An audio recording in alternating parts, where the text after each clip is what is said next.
Siapa yang kita andalkan dalam hidup ini? Siapa yang kita cari saat kita terjepit, waktu kita punya kebutuhan, waktu kita tertekan, waktu kita tidak tahu harus kemana, kita harus berbuat apa, kita lari kemana? Yang kita andalkan dalam hidup kita akan jadi tempat pelarian kita.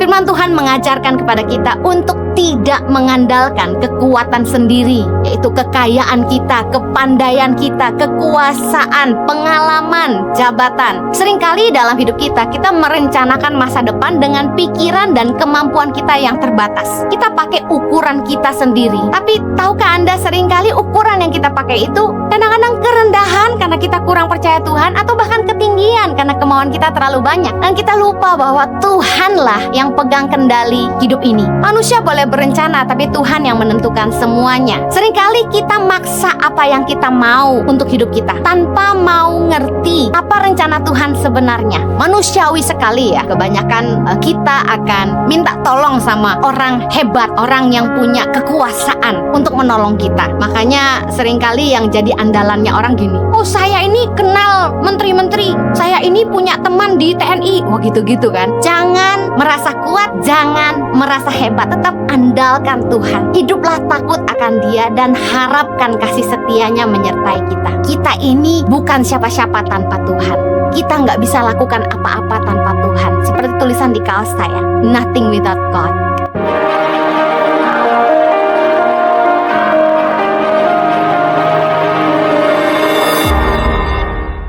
Senang sekali saya bisa kembali melayani Anda dalam ibadah online. Hari ini saya akan menyampaikan firman Tuhan tentang hidup mengandalkan Tuhan. Siapa yang kita andalkan dalam hidup ini adalah kepada siapa kita berseru saat kita butuh. Firman Tuhan dalam Yeremia 17 ayat yang ke-7 berkata, diberkatilah orang yang mengandalkan Tuhan, yang menaruh harapannya pada Tuhan. Dikatakan diberkati orang yang mengandalkan Tuhan. Kita yang selalu berseru kepada Tuhan saat kita punya kebutuhan akan diberkati. Katakan amin. Siapa yang kita cari saat kita terjepit menunjukkan siapa yang kita andalkan dalam hidup ini. Waktu kita punya kebutuhan, waktu kita tertekan, waktu kita tidak tahu harus kemana, kita harus berbuat apa, kita lari kemana. Yang kita andalkan dalam hidup kita akan jadi tempat pelarian kita. Firman Tuhan mengajarkan kepada kita untuk tidak mengandalkan kekuatan sendiri, yaitu kekayaan kita, kepandaian kita, kekuasaan, pengalaman, jabatan. Jangan mengandalkan kekuatan sendiri. Mari kita bahas firman Tuhan sama-sama tentang belajar mengandalkan Tuhan. Yang pertama, tidak mengandalkan kekuatan sendiri. Kita harus belajar mempercayai Tuhan segenap hati, mempercayakan hidup kita kepada tangan Tuhan yang kuat. Amsal 3 ayat 5 berkata gini, percayalah kepada Tuhan dengan segenap hatimu, dan janganlah bersandar kepada pengertianmu sendiri. Seringkali dalam hidup kita merencanakan masa depan dengan pikiran dan kemampuan kita yang terbatas. Kita pakai ukuran kita sendiri. Kita pakai apa yang menurut kita baik. Kita pintar sekali jadi arsitek dalam hidup ini. Tapi tahukah Anda, seringkali ukuran yang kita pakai itu kadang-kadang kerendahan karena kita kurang percaya Tuhan, atau bahkan ketinggian karena kemauan kita terlalu banyak. Dan kita lupa bahwa Tuhanlah yang pegang kendali hidup ini. Manusia boleh berencana, tapi Tuhan yang menentukan semuanya. Nah, apa maksudnya? Jangan mengandalkan pengertian kita sendiri adalah ini. Kita harus ngerti bahwa rancangan kita belum tentu rancangan Tuhan. Yesaya 55 ayat 8 berkata gini, sebab rancanganku bukanlah rancanganmu, dan jalanmu bukanlah jalanku. Demikianlah firman Tuhan. Seringkali kita maksa apa yang kita mau untuk hidup kita tanpa mau ngerti apa rencana Tuhan sebenarnya. Kita ngedesain hidup kita sendiri. Oh, nanti saya umur sekian harus nikah. Nanti umur sekian saya udah harus punya rumah. Oh, nanti kita harus punya rumahnya seperti ini. Saya nanti kalau punya istri harus yang seperti ini. Kita desain semuanya. Anak harus berapa. Kita seringkali lupa untuk datang sama Tuhan dan mengandalkan hikmat dari Tuhan, meminta tuntunan Tuhan dalam hidup kita. Saya mau share hidup saya. Dulu sekali waktu saya masih muda, baru nikah dengan suami saya, Pastor Yohanes Kristianus, saya berpikir, saya nih akan kerja, jadi pengusaha, supaya saya bisa menopang pelayanan suami saya.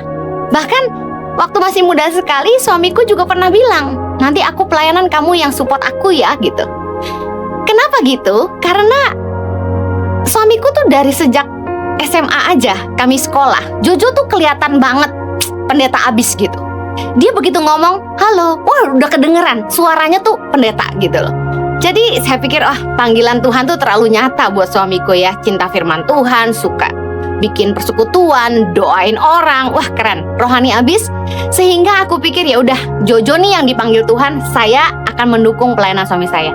Pikiran manusia, sama dengan firman Tuhan tadi kan, kita seringkali bersandar kepada pengertian kita sendiri. Ternyata Tuhan juga memanggil saya untuk terjun ke pelayanan dan kami saling menopang. Kemudian satu hari saya berpikir gini, jujur lelah sekali harus keliling dari satu gereja ke gereja yang lain, nenteng-nenteng koper kaos 40 kilo tiap minggu plus 15 kilo gitu kan. Harus nenteng-nenteng koper jualan gitu. Enggak semua gereja memberikan tenaga untuk membantu. Kadang-kadang saya harus bongkar sendiri, tata sendiri. Setelah khotbah, lari ke depan jualan sendiri. Enggak semua gereja itu pelayan Tuhannya mau bantu, terutama mereka yang belum kenal kita sebelumnya. Jadi lelah banget sebenarnya, apalagi saya harus khotbah hampir setiap hari dulu. Lelahnya minta ampun. Dan saya bilang gini sama Jojo, kayaknya YTP ini harus disupport sama sebuah perusahaan yang keuntungannya bisa support Tangan Pengharapan. Waduh, saya tuh orang kan suka bangun, jadi suka desain, suka ngatur. Jadi termasuk hidup saya pun saya mau atur gitu. Saya berpikir, ya YTP ini cocoknya punya perusahaan, supaya keuntungan dari perusahaan itu bisa support pelayanan Tangan Pengharapan. Satu kali saya bilang sama teman saya, bro, kamu kan pinter nih ngelola perusahaan-perusahaan yang bangkrut kasarnya gitu. Dibenahi manajemennya, lalu dijual kembali. Nah, bantu saya dong gimana caranya supaya saya bisa bikin perusahaan apa gitu yang keuntungannya bisa support Tangan Pengharapan. Bahkan saya pernah nulis di Instagram satu kali, saking putus asanya, bisnis apa ya yang bisa ngasih makan 5.000 anak pedalaman. Zaman itu masih 5.000 anak. Teman saya salah satu orang yang tergolong sangat aktif di entrepreneur, dia bilang gini, aduh sorry saya terus terang nggak tahu usaha apa yang bisa kasih makan 5.000 orang. Saya jujur sama Jojo tuh berkali-kali bahkan mencoba banyak hal ya. Anda tahu bahwa Tuhan kasih inspirasi bikin kaos positif by YTP, lalu kemudian saya mulai bikin batik Tangan Pengharapan. Untungnya nggak terlalu banyak, dan kalau dibilang itu bisa mensupport Tangan Pengharapan sama sekali kurang. Dan sampai hari ini, apa yang saya pikir harus kami buat, yaitu sebuah perusahaan yang keuntungannya bisa support Tangan Pengharapan, nggak terrealisasi. Semua hanya angan-angan, karena bukan itu kehendak Tuhan. Yang ada hari ini, Tuhan mengizinkan kami punya gereja berbasis online YouTube, yang dimana kami gembalakan, yaitu JKI Impact Community Indonesia. Dan justru dari pelayanan online inilah kami bisa terus menopang Tangan Pengharapan tanpa kami harus keliling bawa-bawa koper untuk jualan. Jalanku bukan jalanmu, kata Tuhan. Rancanganmu bukan rancanganku. Kadang-kadang kita terlalu sok pinter ngedesain masa depan kita dengan pikiran dan kemampuan kita yang terbatas. Kita membatasi Tuhan untuk bekerja lebih hebat dalam hidup kita. Jangan mengandalkan pengertian kita sendiri. Mari percaya kepada Tuhan dengan segenap hati. Amin. Yeremia 17 ayat ke-5 berkata begini, beginilah firman Tuhan, terkutuklah orang yang mengandalkan manusia, yang mengandalkan kekuatannya sendiri dan yang hatinya menjauh daripada Tuhan. Hatinya menjauh daripada Tuhan artinya dia sudah tidak cari Tuhan lagi. Pakai pengalaman, kesuksesan di masa lalu untuk hal-hal di depan. Kita tidak bisa mengandalkan kesuksesan di masa lalu, pengalaman kita di masa lalu untuk menjalani hidup kita hari ini. Setiap hari kita butuh Tuhan. Makanya berkat Tuhan itu selalu baru setiap pagi, kata firman Tuhan. Lalu kalau kita mengandalkan Tuhan gimana? Apakah kita nggak perlu buat apa-apa? Tentu salah. Iman tanpa kerja keras sia-sia. Orang yang mengandalkan Tuhan, mereka berdoa, meminta hikmat dan pimpinan Tuhan dalam setiap keputusan dan langkah mereka, membawa Tuhan serta. Tapi mereka tetap bekerja dengan keras, karena Tuhan akan menyirami kebun kita, tapi kita sendiri yang harus mengelola kebun kita. Gak mungkin uang jatuh dari langit. Tuhan pasti memberkati pekerjaan kita, apa yang kita kerjakan dengan tangan kita. Ada firman Tuhan yang berkata, Dia memberkati orang yang dikasihi pada waktu tidur. Artinya gini, tanpa kita sadari, ketika kita sedang istirahat, ketika kita sedang punya waktu untuk hidup kita juga tidak melulu cari harta, Tuhan itu sanggup bekerja, memberkati ladang-ladang kita, memberkati apapun yang kita kerjakan. Tuhan sanggup mendatangkan berkat, melimpah gandakan apa yang kita kerjakan. Bukan hanya semata karena kerja keras kita, tapi kalau kita bisa kaya itu karena berkat Tuhan. Tuhan itu gak suka sama orang yang mengandalkan kekuatannya sendiri. Mazmur 147 ayat 10 bilang, Ia tidak suka kepada kegagahan kuda, Ia tidak senang kepada kaki laki-laki. Tuhan senang kepada orang-orang yang takut akan Dia, kepada orang-orang yang berharap akan kasih setianya. Jangan merasa kuat, jangan merasa hebat. Tetap andalkan Tuhan. Hiduplah takut akan Dia dan harapkan kasih setianya menyertai kita. Kita ini bukan siapa-siapa tanpa Tuhan. Kita nggak bisa lakukan apa-apa tanpa Tuhan. Seperti tulisan di kaos saya, nothing without God. Yang berikutnya, jangan mengandalkan manusia, kata firman Tuhan. Jangan mengandalkan sesama orang lain yang kita rasa mampu menolong kita. Sekali lagi, kepada siapa kita berseru saat kita butuh, menunjukkan kepada siapa kita berharap, kepada siapa kita menggantungkan hidup kita. Mikah 7 ayat ke-5 bilang gini, janganlah percaya kepada teman, janganlah mengandalkan diri kepada kawan. Jagalah pintu mulutmu terhadap perempuan yang berbaring di pangkuanmu. Saya dan suami hampir saja bergabung dengan salah satu gereja teman yang berencana buka cabang di Jakarta. Dengan satu pikiran, wah kalau kami bantu menggembalakan gereja mereka, mungkin gereja ini akan support Tangan Pengharapan.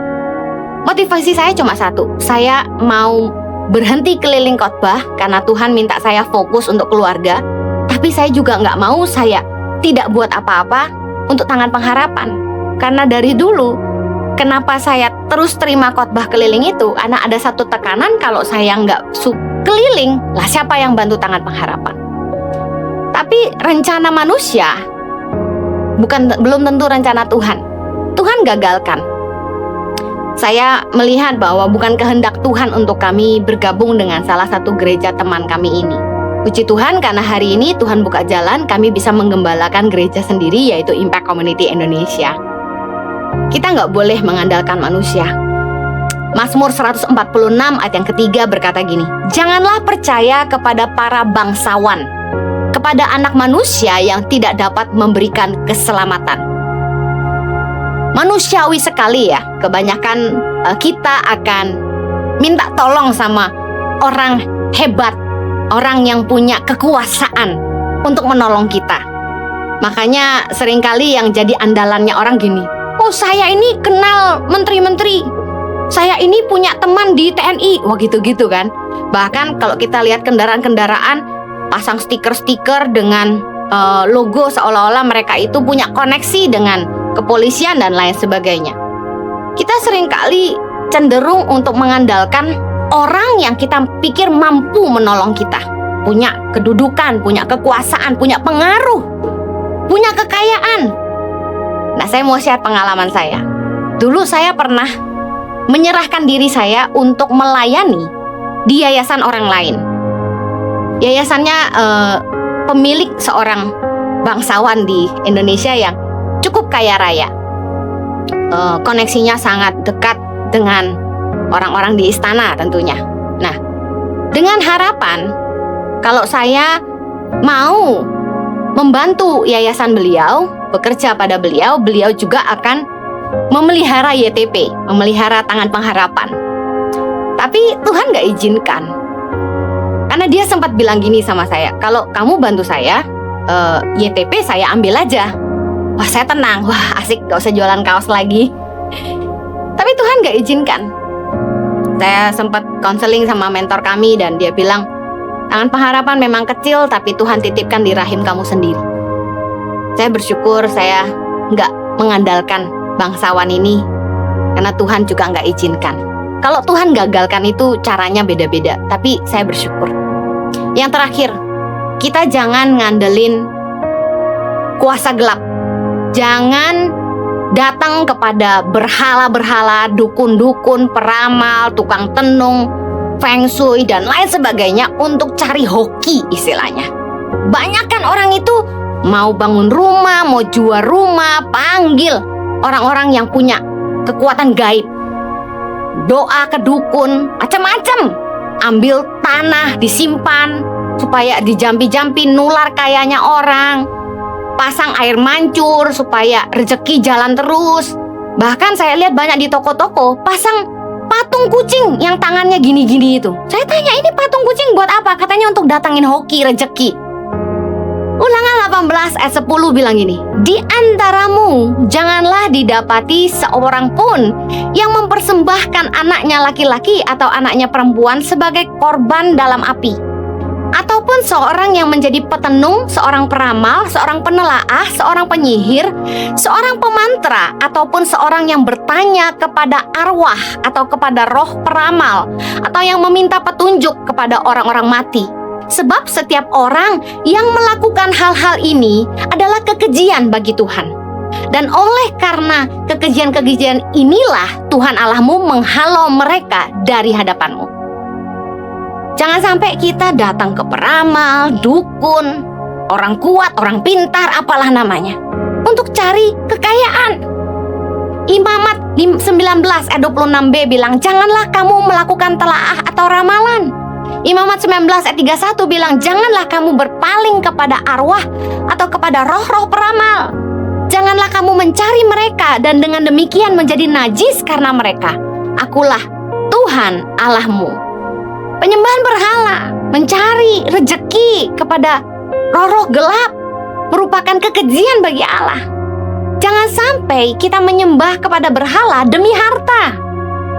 Ada orang-orang yang mencari pesugihan ke dukun, pergi ke tempat-tempat yang katanya keramat, membawa persembahan, duduk di bawah pohon, nungguin daun jatuh dari pohon keramat itu untuk disimpan daunnya di dompet, katanya biar dompetnya tebal. Datang ke dukun-dukun untuk disemprot, disembur-sembur pakai air, dikasih minum ini dan itu. Bawa pulang, doain apa, lalu dibawa pulang disimpan, disembayangi. Ada yang kemarin cerita sama saya, nyolong tanah dari rumah orang kaya, lalu tanahnya disimpan, katanya supaya kekayaannya nular. Dan yang lucunya, katanya harus dicolong, gak boleh ketahuan sama yang punya. Lalu memanggil feng shui untuk mengarahkan pintu mana, meja ngadep mana yang hoki. Minta nasihatnya sama orang-orang sakti. Air mancur harus terus mengalir supaya rezeki ngalir terus. Harus ada yang bikin patung ikan, lukisan ikan, katanya supaya rezeki lurus-lurus. Macem-macem. Dengar baik, susah payah gak menambahi. Berkat Tuhan yang menjadikan kita kaya, kata firman Tuhan. Siapa yang menjadi andalan kita, biasanya jadi tempat ketergantungan kita. Kita akan takut kehilangan orang yang kita andalkan. Dan kita akan hormat sama orang yang kita andalkan. Kita akan baik-baikin mereka. Bawain sesembahan supaya ngambil hatinya. Biarpun gak dimakan, bawain makanan terus. Biarpun gak butuh, dikasih hadiah terus. Kenapa? Orang-orang yang menjadi tempat ketergantungan, yang kita andalkan, biasanya kita takut kehilangan dan kita hormatin dan kita baik-baikin. Mari lakukan hal yang sama kepada Tuhan. Kalau kita mau belajar hidup mengandalkan Tuhan, saya mau tutup dalam 3 hal ini. Yang pertama, kita harus punya ketergantungan akan pimpinan Tuhan. Mari datang kepada Tuhan tiap hari dan minta hikmat Tuhan dalam kita menyelesaikan semua masalah. Dalam setiap pengambilan keputusan, waktu kita harus mengambil langkah apa yang harus kita ambil, ayo andalkan Tuhan. Doa, Tuhan tolong aku, jatuhkan hikmat dalam hatiku. Tuhan pimpin aku, jangan sampai aku buat keputusan yang salah. Tuhan tolong berbicaralah. Saya tuh kalau lagi tanya Tuhan sesuatu, Tuhan belum ngomong-ngomong, saya kejar terus. Pagi, siang, malam saya tanya terus, Tuhan ngomong dong, Tuhan aku harus gimana? Karena satu keyakinan saya bahwa tanpa pimpinan Tuhan tidak ada keberhasilan. Mari yakini sama-sama kalau kita mau belajar mengandalkan Tuhan, tanpa pimpinan Tuhan tidak ada keberhasilan. Milikilah ketergantungan akan pimpinan Tuhan. Belajar seperti Musa dalam Keluaran 33:15 berkata begini, berkatalah Musa kepadanya, jika engkau sendiri tidak membimbing kami, janganlah suruh kami berangkat dari sini. Bayangkan, bilang sama Tuhan, kalau Tuhan gak nyertai kami gak mau pergi. Amen. Yang kedua, mari belajar mengandalkan Tuhan. Seperti kita takut kehilangan orang yang kita andalkan, takutlah hilang penyertaan Tuhan dalam hidup. Mazmur 51 ayat 11. Raja Daud berdoa begini, janganlah membuang aku dari hadapanmu, dan janganlah mengambil rohmu yang kudus daripadaku. Daud tidak mau kehilangan Tuhan dalam hidupnya, tidak mau kehilangan hadirat Tuhan. Daud tidak mau Tuhan mengambil rohnya daripadanya. Mari miliki rasa, Tuhan aku gak mau kehilangan penyertaan Tuhan. Tuhan sertai aku, jangan tinggalkan aku. Aku gak bisa hidup tanpa Tuhan. Nah, kalau kita punya rasa takut kehilangan penyertaan Tuhan, kita akan menjaga hati Tuhan. Kita akan menjaga hidup kita berkenan kepada Tuhan. Kita jaga hidup dalam kebenaran, dalam kekudusan. Kita akan lebih cinta Tuhan daripada cinta uang. Karena kita tahu kalau sampai kita berbuat hal-hal yang tidak menyukakan hati Tuhan, Tuhan mungkin marah sama kita. Tuhan mungkin gak akan menyertai apa yang kita kerjakan. Dan karena kita tahu tanpa penyertaan Tuhan, kita gak akan bisa buat apa-apa. Kita akan jaga hati Tuhan. Seperti kalau Anda sayang sama istri Anda mau jaga perasaan istri Anda gak akan melakukan hal-hal yang menyakiti hatinya. Sama dengan Tuhan, kalau Anda tidak mau kehilangan penyertaan Tuhan, gak mau kehilangan rohnya dalam hidupmu, ayo cintai dia lebih daripada hartamu, cintai dia daripada selingkuhanmu. Mari jaga hidup dalam kebenaran dan kekudusan. Jangan mencuri, jangan mengambil apa yang bukan bagianmu, jangan korupsi, jangan makan suap. Mari hidup sungguh-sungguh layak di hadapannya. Pastikan kita berkenan kepadanya. Yang terakhir, kalau kita mengandalkan Tuhan, marilah kita sungguh-sungguh menjaga hidup kita dalam kebenaran dan perkenanan Tuhan. Hormati Tuhan dalam hidupmu. Kalau ada orang yang support hidup kita, kita pasti hormat sama orang itu. Kita jaga perasaannya. Amsal 3 ayat 7, janganlah engkau menganggap dirimu sendiri bijak. Takutlah akan Tuhan dan jauhilah kejahatan. Amsal 16 ayat 6, dengan kasih dan kesetiaan, kesalahan diampuni, karena takut akan Tuhan orang menjauhi kejahatan. Kalau kita sungguh-sungguh mengandalkan Tuhan, kita akan jaga perasaan Tuhan. Kita akan hormati dia. Kita gak akan lakukan hal-hal yang tidak menyenangkan hatinya. Kita pastikan hidup kita selalu berkenan kepada Tuhan. Mari andalkan Tuhan dalam hidup ini. Kepada siapa kita berseru saat kita butuh, menunjukkan siapa yang menjadi andalan dalam hidup kita. Pastikan Anda mengandalkan Tuhan dan bukan kekuatanmu sendiri. Pastikan Anda mengandalkan Tuhan dan bukan kecerdasanmu sendiri. Pastikan Anda mengandalkan Tuhan dan bukan teman, bukan bangsawan, bukan orang kaya yang kita pikir bisa bantu kita. Kalau Anda mengandalkan Tuhan, pastikan Anda tidak menyembah berhala, tidak mencari kesugihan dari tempat-tempat yang salah. Mari andalkan dia dalam hidup ini. Bekerja sungguh-sungguh, tapi minta dia menyertai selalu. Tuhan berkati, mari kita berdoa. Kiranya kasih karunia-Mu menolong setiap kami untuk terus hidup dalam kebenaran, kekudusan, dan juga hidup mengandalkan Tuhan. Bapa, tolong umat-Mu, berikan hikmat pada setiap kami Tuhan, dalam membuat keputusan dalam hidup kami, dalam menghadapi setiap masalah, jalan keluar. Berikanlah hikmat dan nasihat, supaya kiranya penyertaan-Mu Tuhan yang membuat kami berhasil dalam apa saja yang kami kerjakan. Tuhan, kiranya Engkau boleh mengurapi kami, memberkati pekerjaan tangan kami, sehingga apa saja yang kami buat pasti berhasil. Terima kasih Tuhan, sertai umat-Mu dimanapun mereka berada. Kami percaya Engkau akan memberikan kepada kami kemenangan atas setiap pergumulan kami. Demi nama Yesus kami berdoa. Amen.